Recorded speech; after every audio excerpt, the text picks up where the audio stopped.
Hi everyone and welcome back to my channel. I am Koala and this is my little nook in this end of the universe that we call YouTube. I am a shamanic practitioner, mainly within the Nordic shamanism, but I'm also initiated into Nustakarpa and the monarchy rites, and I practice light language. All of those things I sometimes share on this channel, and today we are here to dive a little into the last and fifth element of the Nordic tradition. So we have in previous videos gone through air, fire, water and earth, and today we are talking about ice. So yes, ice is an element in and of itself in the Nordic tradition, and today that's the topic. So in this video I will talk about what the element represents, the rune of this element, the tools, if I have any, connected to this element, like if I have any tools dedicated to it or something like that, the spirits of this element, and getting to know the element by working with it, and then where in the medicine wheel do we have this element in the Nordic medicine wheel.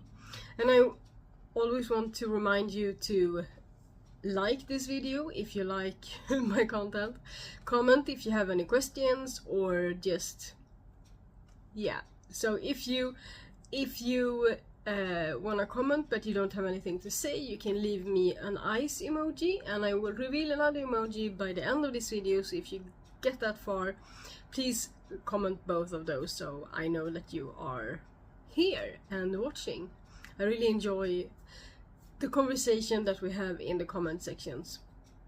So don't forget to subscribe if you are more curious about the Nordic tradition, Nordic shamanism, animism, or the Kira medicine, that is the Incan shamanism that I also practice, or if you want to see more content about light language, so or with light language.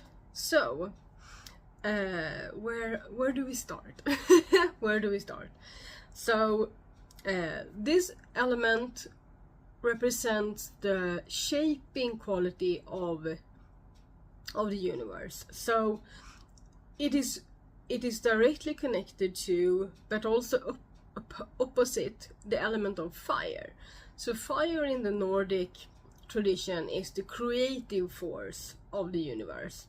And in the origin story of the Nordic, we talk about ice and fire coming together to create water, that is the life-giving force of the universe. So we need fire and we need ice, and we need those opposites to create life and to give to create water that is life-giving and nourishing. So ice is one of the first elements that we encounter in the Nordic origin story, and because the first thing that is in the universe is the cold, and then the fire represents the creative force, the giving force, and the creation of making something over and over and over again, and just sprouting out ideas, sprouting out projects, sprouting out products, sprouting out whatever you are creating, you create with the fire energy. But to get anywhere and not just have those embers drop into the ground and creating ashes from nothing or to nothing, back to nothing, we need the fire, we need the ice energy as well, because ice is shaping, it is patient, it is it's stillness and clarity. So it melts into water and also calms the fire, and the water gives the earth what it needs to create life and sustain life. So there are several things about this that we can pick apart. So it's the shaping. Okay, so an example of shaping is during the ice age that we had here in the Nordic realm, or the Nordic hemisphere. There was like ice covering the landscape, and there are a lot of things happening beneath the ice. So first of all, the ice shapes the landscape underneath but on the surface we don't see that happening. We see the stillness, we see the time just seems to stand still, but it's also going quite fast. And it's in these periods of time where we think that we have gotten stuck, that we see no future, we see nothing on the horizon. It's just empty space or empty land, and everything's just still. First of all, here's the stillness that is the ice medicine, that in stillness we can find clarity. And the clarity is also in the little flakes or in the crystals of the ice. And then because underneath the ice there's a lot of things happening. The ice is drawing forward and backwards, and it's shaping the landscape in ways we have no clue until the process is done and the ice has either melted away thanks to the warmth and the element of fire, or it has drawn back because it was time for it to draw back. And those are two different processes. One is more fast, where we melt the ice to get to what's underneath, and one is that we wait until it's ready to be revealed. So in the element of ice there's a lot of patience, but there's also a lot of clarity. When we work with the ice, the element of ice, we work within that stillness and within that waiting period that feels like stagnation and feels like nothing is happening, but there's a lot of things happening, we just don't know it yet. So the rune of this element is this rune. It is the ice rune. Literally, it's the ice rune. It's called Is or Insuz. I use the word Is. ISS. So this is literally the rune for this element. So as I've told you with the fire element that you can find somewhere here, the fire element, in that video I talked to you about that there's one rune for fire, and then there's one rune for water, and there's one rune for air. There's also one rune for ice. When it comes to earth, there are one major rune that I told you about in the last video, and then another rune that is kind of connected because it's connected to the mountains and the bedrock and a big part of what the earth is made of. But this is the only rune for ice. So this rune connects all of the energies and aspects that I have talked about the representation of ice. But it's also connected to other things via the number magic of the rune and the properties of the rune that I will talk about in a future video when I talk about each and every rune. So, do I have any tools connected to this element? And I must say that my only tool is my voice, because this rune and this element is the most common of all the 5 elements that I use my voice to connect to. And I do that by sounding this rune in an almost crystal shattering way, and to summon that energy or find that energy within myself and then press it outwards and forwards, so that I can, most often, to cool myself down, to calm myself, or to relay any of these through my rune medicine to other people when giving healing. So I would say that I don't really have any specific outside tool. Like with the other elements I had rattles and drums and different kinds of tools. But for this element I think my one and only tool is my voice, actually, when sounding this rune. I'm not gonna do it now. And it's very powerful when I use it for this purpose. And an example is if I have been out during like a heat wave or something. We don't have a heat wave here in Sweden right now, so that's not a problem. But earlier years in the summer we had somewhat of heat waves, and I like to move my body. I have been like out running or walking, and I feel overheated, and drinking water just isn't enough. Putting my bare feet on the hot ground just isn't enough, and I feel like I need to cool down right away. Then this is the medicine I use. It's the medicine of the ice, to quickly summon the coolness and the cold around me or within me to just cool down. And it happens like this: as soon as I start sounding the rune in a specific way with a very high pitch sound, that's what happens. So that's one example of using this medicine via the tool of my voice. So, do we have any spirits to this element?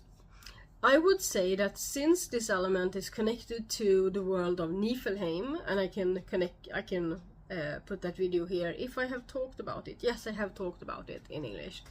So I would say that any spirit of this element is connected to the realm of Niflheim. And for instance, we have the goddess of Skadi, that is the giantess, that is the ruler of this realm, in my opinion. And we also have the ice giants. So we have the fire giants that use fire to both destroy and create. And we have the ice giants that help us shape, but that also can break things, because cold can break things. If you live in a part of the world that has been affected by the ice age and the ice that had everything in its grip, then you've seen in the landscape when a big boulder or a big rock have been split in two once upon a time. And that is most often because of how the ice pressed it, and then there was like a crack and there was water coming in, and then it was cold again and it cracked. Ice has a really destroying and it has a really destroying effect in some ways. It has clarity in some ways. It has cooling down, but it also have a very destructive force. That's the word I'm looking for, destructive. So you can call upon the ice giants when you need help with that, but they are connected to the world of Niflheim, which is beyond the veils and in the non-ordinary reality. And it's a force that you can summon and you can find within yourself more than there are spirits outside of it. So I'm sure there are spirits that I haven't worked with yet, and therefore I haven't discovered them because I haven't been in need of them.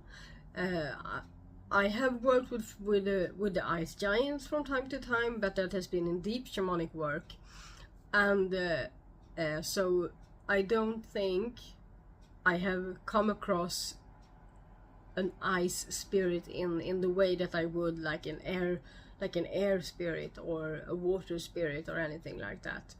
So I think that's my answer. So, getting to know the element, how can we do that? Well, first of all, we can work with the Rune of Ice and how it sounds and how it feels. But we can also work with ice. We can freeze things, and I would say we can work with ice by freezing things and seeing how the effect on that. And seeing how effects show up in ice. I think maybe you've all heard about the Japanese man that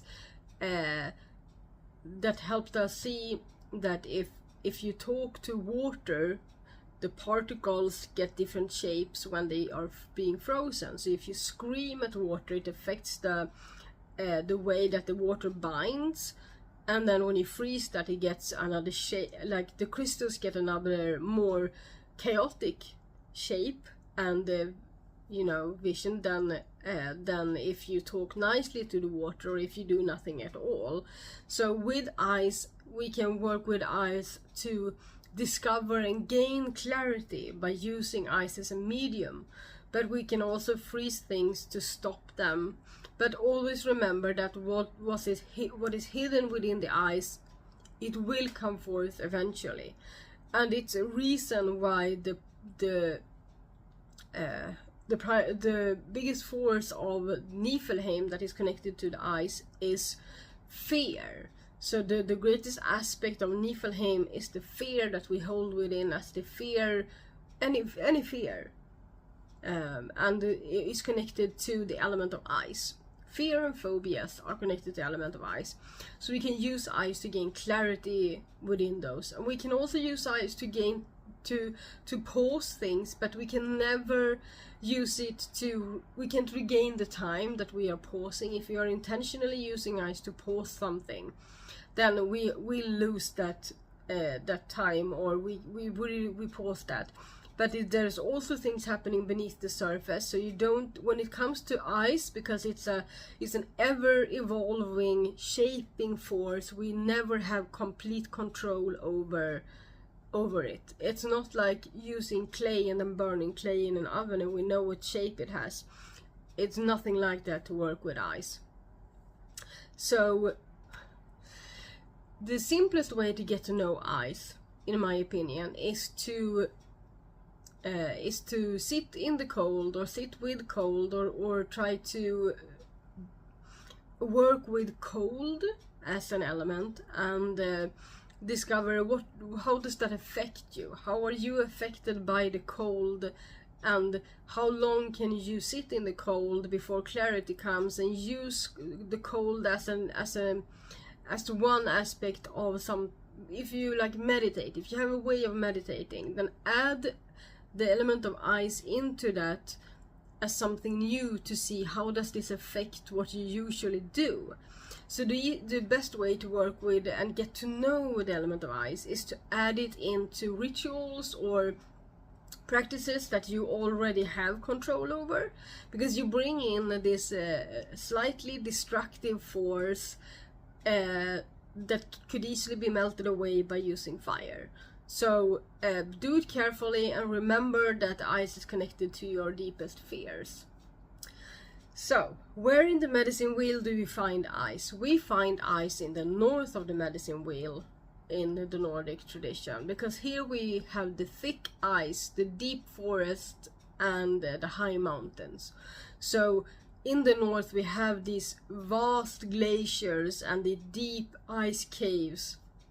I think one of my most wonderful memories from journeying into the realm of ice while working with the medicine wheel has been to visit, in my inner cosmos, visit those ice caves with things that are hidden behind the ice walls, that you can clearly see them, but you can't reach them because there's something holding you back.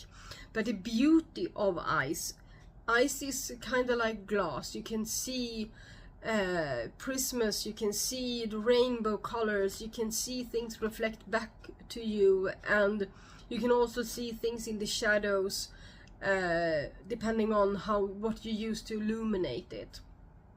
So yeah, those are the things that are my favorite about ice, to work with stillness and finding my inner peace, but I also enjoy the calming effect of ice, and the calming effect I found in the process of stagnation.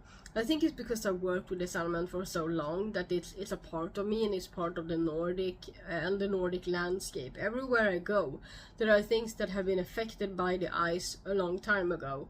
And when I see those elements in nature, when I see big ridges, or I see smaller rocks, or like almost seas of stones and boulders, I see the effect that ice can have on the landscape. I realize it can have the same effect on my life if I'm just patient enough.